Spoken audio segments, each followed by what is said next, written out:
Welcome back to The Legend of Heroes, Trails in the Sky, the third. Last time, we explored more of Grand Cell and recruited us a new party member. Unfortunately, it was Josette Capua. Yeah, I mean, to all those who like her, I'll probably stop, bashing her eventually, but, she is definitely one of the worst, easily the worst party member, and actually the only bad party member in this game, which is really sad. I wish they buffed her more, but she really could have used a buff like Tina got. But anyway, she does get a slight buff from completing this sun door, which requires her, and that's what we'll be doing now. Nanji, Ama kakeru ichidan ga kou itten, waga moto ni hikitsureu. Sasureba tobira o hiraka.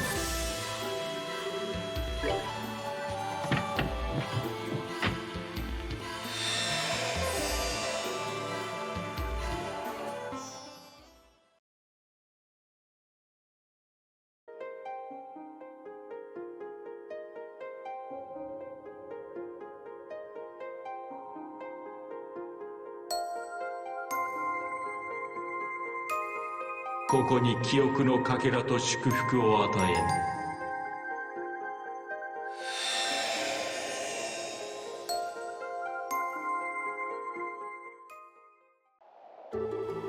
ん。 Western Calvard, bordering Le Burle. 2,200 Arge above ground level.300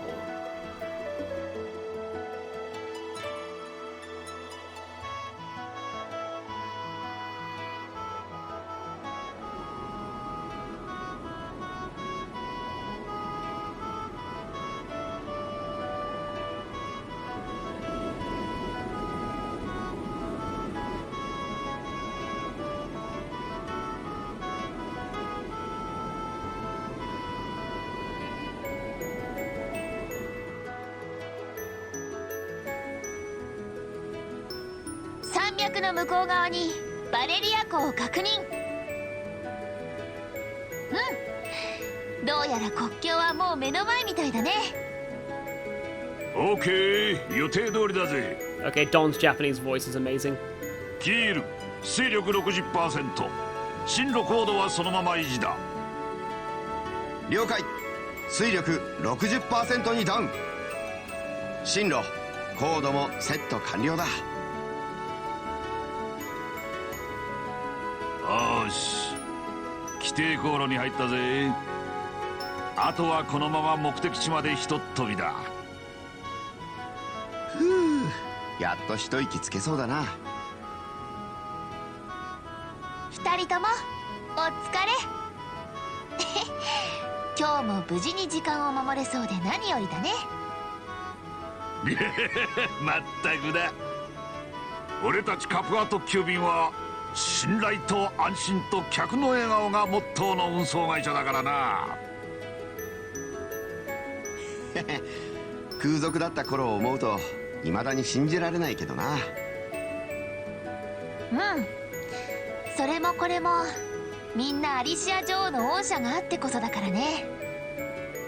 無罪放免って聞いた時はさすがにびっくりしたけどさ。ああ、おまけに資材を使って俺たちの借金の肩代わりまでしてくれたんだ。おかげでこの山猫号も没収されなくて済んだし、あの女王には一生足を向けて寝られないぜ。まったくだ。この恩義に報いるためにも早いところ女王さんに借金を返しちまわねえとな。この調子で稼げばきっとすぐに返せるよ。言ってるそばから新しい仕事かな。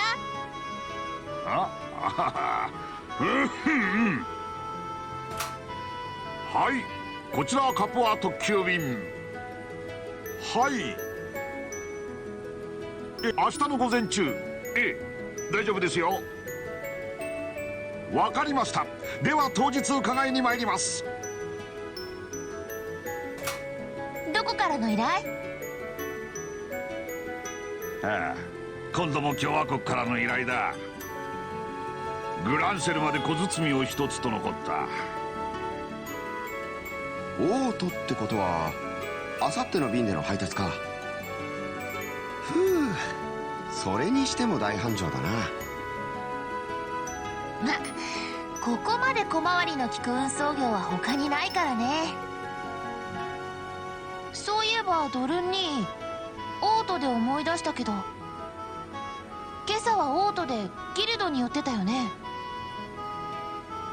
一体何の用だったの？そうだった。言うの忘れてたぜ。何なのドルンに？実は帝国から俺たち宛てに手紙が届いてたんだ。聞いて驚くなよ。差出人はヨシュアの小僧だ。本当に？へえ、そいつは珍しいな。っていうか、なんでもっと早く教えてくれなかったのさ。すまん。今朝は何かと慌ただしかったからな。そうだジョゼット、読んで聞かせてくれねえか？もちろんだよ。Josette excitedly took the envelope from Dom. ちょっと待ってね。確か帝国を回ってたんだよな。さて今はどうしてるのやら。確かにどの辺にいるんだろうな。帝国っつっても場所にもいろいろあるからな。なあ、元気にしてりゃいいが。で、どうしたジョゼット、早く読んで聞かせてくれよ。7時古美術品。なんだって？ジョゼット、一体何て書いてあるんだ？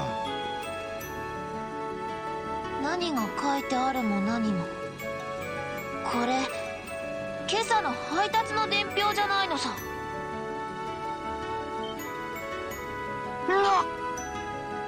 え？それも配達先に控えにどうぞって渡したはずのやつだよ。まさか。はあ、嫌な予感がするぜ。小僧からの手紙は帝国発行の封筒に入っていた。同じく今朝の伝票も帝国発行の封筒に入っていた。ってことは、すまねえ。どうやら間違えて手紙の方も荷物に貼り付けちまったらしい。ふう、やれやれ。とにかく急いで配達先に連絡するぜ。 Too late, Josette's already about to explode. きっと荷物と一緒にあるはずだ。ドルニーのバカうわ！なんだってこんなミスすんのさ。ほんとありえないよ。ヨシュアから手紙が来たって言うから嬉しかったのに。ジョゼット、すまねえジョゼット。こればっかりは全部俺の責任だ。だいたい兄ィはいつもそうだ。昔から大雑把で、いつもみんなにどれだけ迷惑かけてるか分かってるの？ああ。おいジョゼット、まだ手紙がなくなったと決まったわけじゃねえ。何もそこまで言うことは。キール兄は黙ってて。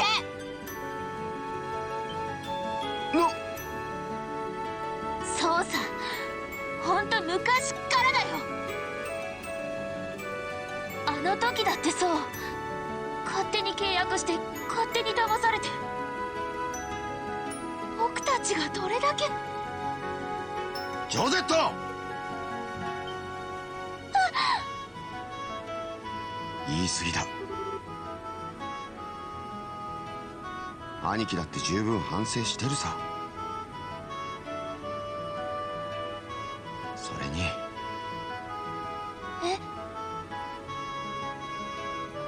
そうさ、何もかも俺のせいさ。俺がしっかりしてりゃ故郷を追われることもなかったんだ。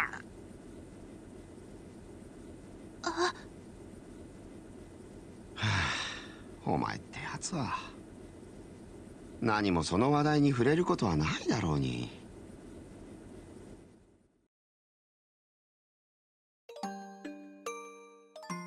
本当なら今も先祖代々の土地で優雅に暮らしてたはずなんだ。楽器を弾いて紅茶を飲んで、たまにパーティーなんかにも呼ばれたりしてな。おいおい兄貴、誰も今さらあの頃の生活に未練なんてないぜ。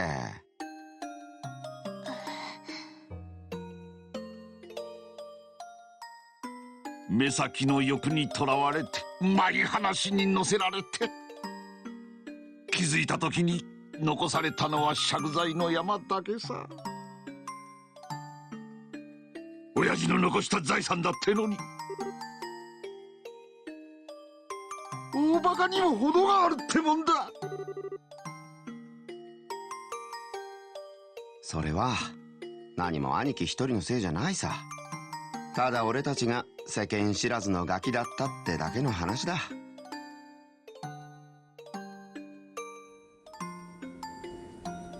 それでもとにかく俺は。ジョゼット、お前からも何か。ふう、なんだ。大変でさ、お頭じゃなくて社長。一体どうしたってんだ。後方に赤い飛行艇の影が。ありゃ確か結社の。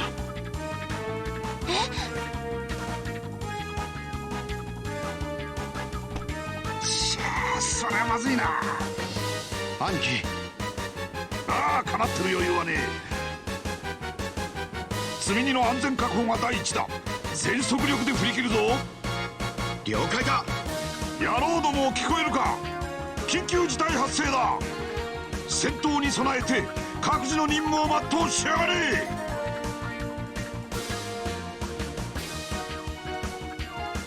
帝国ラインフォルト社製山猫号か。知っている船なのか。ああ、顔なじみだ。しかしこのデータ興味深いな。カプア特急便、元空賊どもが今では運送会社をやっているらしい。やれやれ、全くせせこましい限りだな。まあともかく向こう側に戦闘の意思はなさそうだ。このまま放っておくぞ。待て、僕たちの任務を忘れたのか。今回のテストにまさしくもってこいの相手じゃないか。まさかあれをけしかけるつもりか。今回はあくまでもテスト作動だけの予定だぞ。そんなことを言ってるから出世が遅れるんだ。相手が王国軍なら話は別だが、奴らには何の拠り所もない。攻撃したところでリスクなどないさ。それはそうだが。それに13工房も正確な実戦データを望んでいる。褒められこそする。処罰されることなんかないさ。分かった、そこまで言うなら。だが責任は取ってもらうぞ。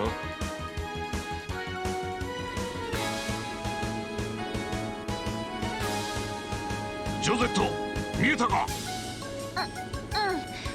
後方に傾斜の飛行艇と。なんだ、どうした。見たことのない兵器が数体。全部こっちに向かってくる。完全に狙われちまったってわけか。ジョゼットはそのまま後方の機銃で迎撃を頼む。了解だよ。今機銃モードに切り替えた。どうだ、ちゃんと機能してるか。大丈夫。それじゃあ迎撃を開始するね。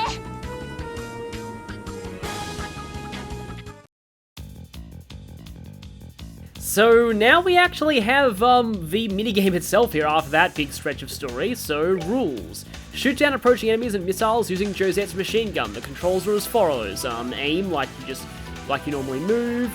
OK key / button, fire, cancel key / button, zoom, and the notebook button changes view. You have unlimited ammo, but take heed. Shoot for too long and you'll shoot slower.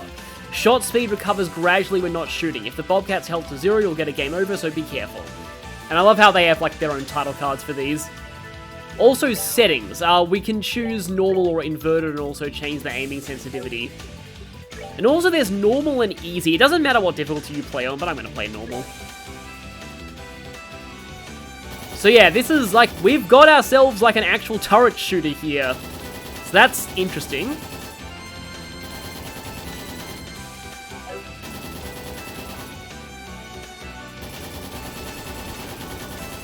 Basically just shoot these things down before they get to you, and these are horns, these kind of archaisms that we fought back in the sealed area underneath Brancell.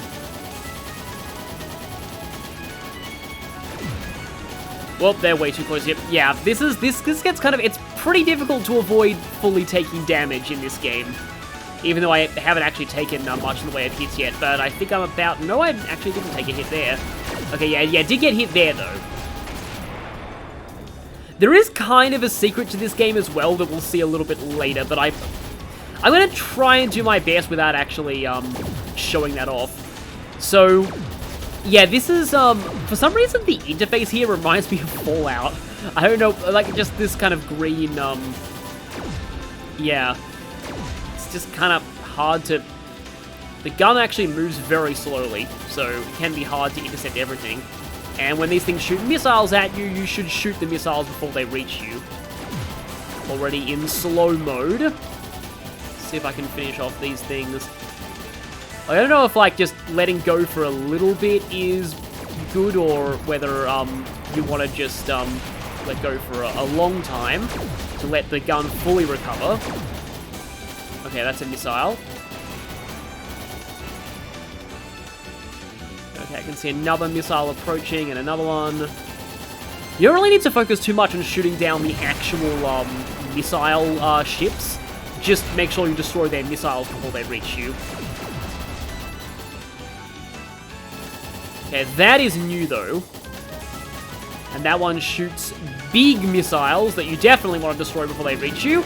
Because otherwise, yeah, that's going to hurt a lot if that does actually hit.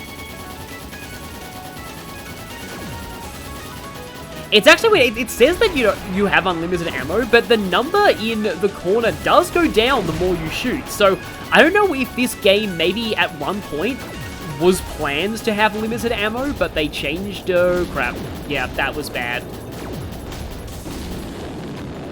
Yeah, those do straight up 10% damage. It seems like if they hit you, which is actually a lot because the situation. Well, I mean the situation, yeah, but this game is actually quite long. You've got to hold out for quite a while. And there's no way to get any repairs or healing either. Oh, well, nice kamikaze strike there. Yeah, that'll get rid of it. Yeah, you definitely want the fast machine gun before,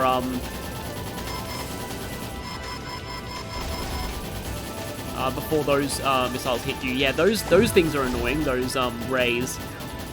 Yeah, overall, I'm not a particularly huge fan of, like, on-rails turret shooters, just because there's no way to really avoid damage unless you shoot things before they shoot you. And like, as you can see here, with a gun that moves this slowly, it's kind of hard to aim and shoot everything before it comes into range. わからねえ。が、安心はできねえな。ジョゼット、右後方に熱反応だ。確認できるか。なんだろう。人が乗ってるみたい。こっちに来る。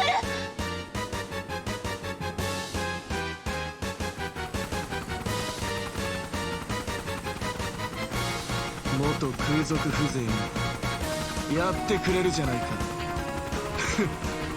まさかこのギルバート様が直々に出向くことになるとはね。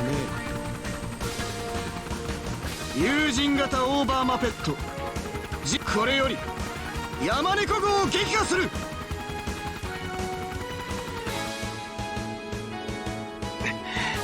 ダメだ、振り切れない。ちっこい体でなんて野郎だ。ヒール、速度を緩めんじゃねえぞ。ああ、分かってる。ジョゼット、ちょっとでいい、隙を作れるか。うん、任せて。なんとかやってみるよ。And it's boss time! Yeah, we have an actual boss fight in this. Though, no, thing. Okay, it's the triangle button on my controller to zoom in.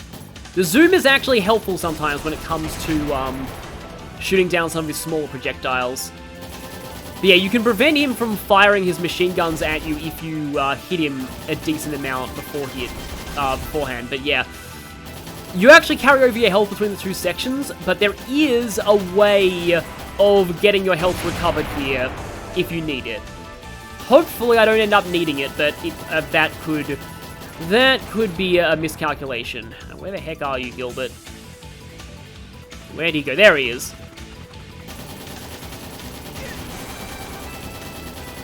There's no health display for him, unfortunately.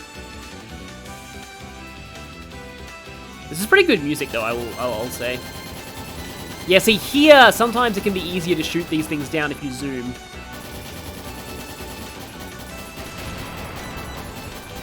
Oh, you see, maybe I should put the sensitivity up so I can actually swerve the gun more quickly to intercept those. Yeah, here we go. Just sort of sweep up and down to hit these. Okay, these missiles, though, require a little bit more focus fire. Oh, yeah, I hate it when he does both these missiles and the smaller ones.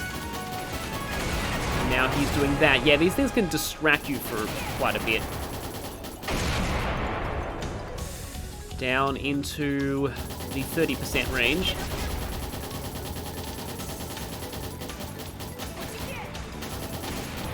We do actually get to hear a little bit of Gilbert's voice clips here. Yeah, his Japanese voice act is very different sounding to his English one. Like, it's actually kind of interesting. I'll talk about this more at the end of the door, but I'm starting to, I'm actually starting to, you know how I said I liked Don's performance at first? Like his Japanese voice? I'm actually a little iffy on it now, and I'll explain why later, but I do really like Gilbert's English voice, which is by Bryce Papenbrook. I just think it's really silly, but Gilbert is a silly character, so it fits a lot.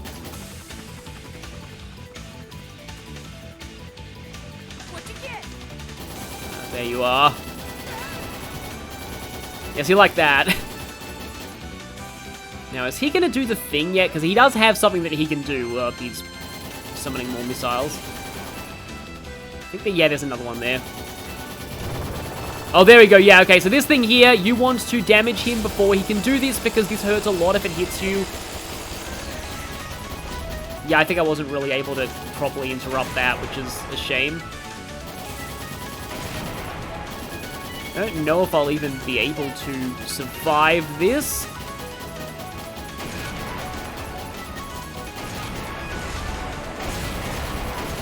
Yeah, I am already in warning.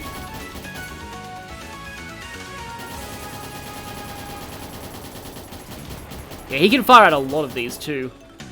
I don't know if I'll actually be able to do it this time, but...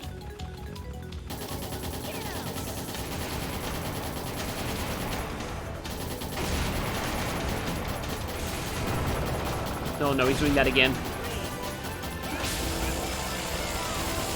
Yep, there we go. Failed.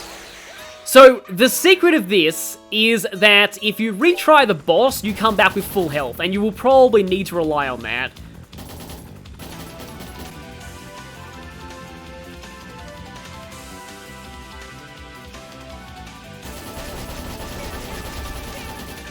And there he goes.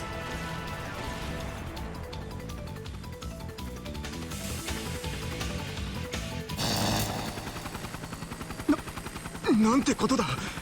このジーアパッシュが破れるなんて。パラシュートはどこだ。これか。違う、これは勝利のくす玉用の紐だ。Okay, that line's actually the same in Japanese. I thought that was a localization embellishment when I first saw it.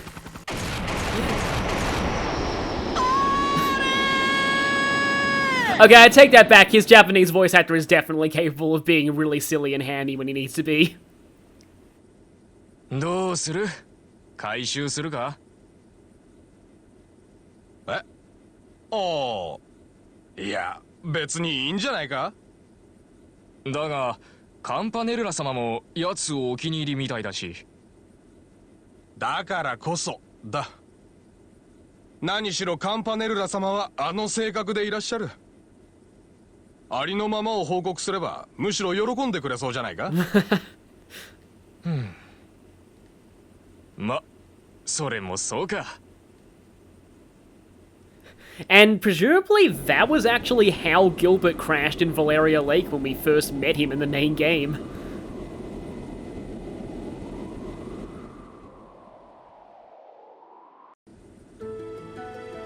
やったああ、それもバレリア湖に落ちたみたいだ。人的被害の心配もないだろう。Oh yes, because crash landing thousands of miles through the sky into a lake immediately makes the crash completely fine and survivable. But hey, anime logic. どうやら結社の奴らも尻尾巻いて逃げたみてえだな。よくやったジョゼット。お前の射撃がなかったら今頃湖に落ちてたのは俺たちの方だったかもしれねえ。ああ、本当に見事なもんだぜ。二人とも褒めすぎだってば。キール兄だったらあと少しで振り切れてたと思うし、それにそもそもドルン兄の指揮があったから。どうしたジョゼット。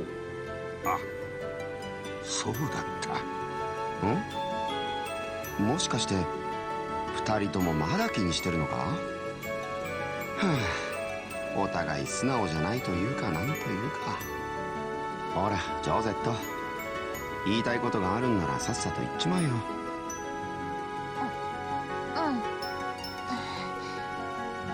ごめんねドルン兄。ジョゼット、俺を許してくれるのか。この不甲斐ない兄を。だからそうだって言ってるじゃん。何度も言わせないでよ。ドル兄、俺はなんて幸せ者なんだ。こんな可愛い妹に恵まれて、俺みたいな過方者はいねえ。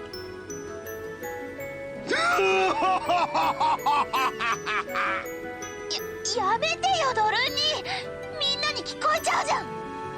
おや。それとキール兄、心配かけてごめん。本当にありがとう。よせよジョゼット、俺は別に何もしちゃいねえさ。お嬢はいますかい。ロッシー、一体どうしたの。いや、さっき積み荷を固定してる時に気づいたんですがね、倉庫の床にこんな封筒が落ちてたんでさ、何か心当たりねえかと思って。それってまさか。どうやら届け先にも行ってなかったみたいだな。俺ってやつはどこまでドジなんだか。これなんですがね。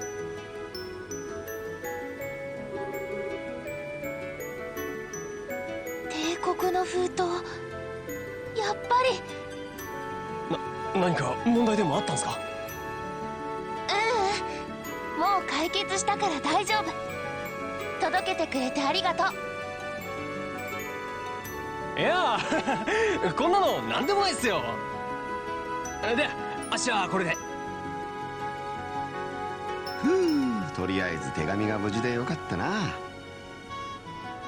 で一体何て書いてあるんだ？ふむふむ。ね。へえ、もうすぐ帝国を出発するんだってさ。なんでも人を探してるらしいよ。へえ、そうか。お次はどこへ向かうのやら。で、ジョゼット、お前へのメッセージはないのか？うん。あんまり根を詰めずに、たまには休むことも忘れずにって。へへ、さりげないが気が利いてるじゃないか。で、その下にこれは能天気女だね。頑張るのもいいけど、体を壊したら元も子もないわよ。ふん、余計なお世話だよ。そりゃまたあの嬢ちゃんらしいな。しかしまあ、わざわざ頼りをくれるなんざ本当にありがたいこった。とそうこうしてるうちにだいぶ時間が経っちまったな。確かにあまり悠長にもしてられないね。飛ばすかい兄貴。ああ、少しばかり距離を稼いでおくとするか。水力 90% まで上昇、時速2000セルジュまでスピードアップだ。はいさー。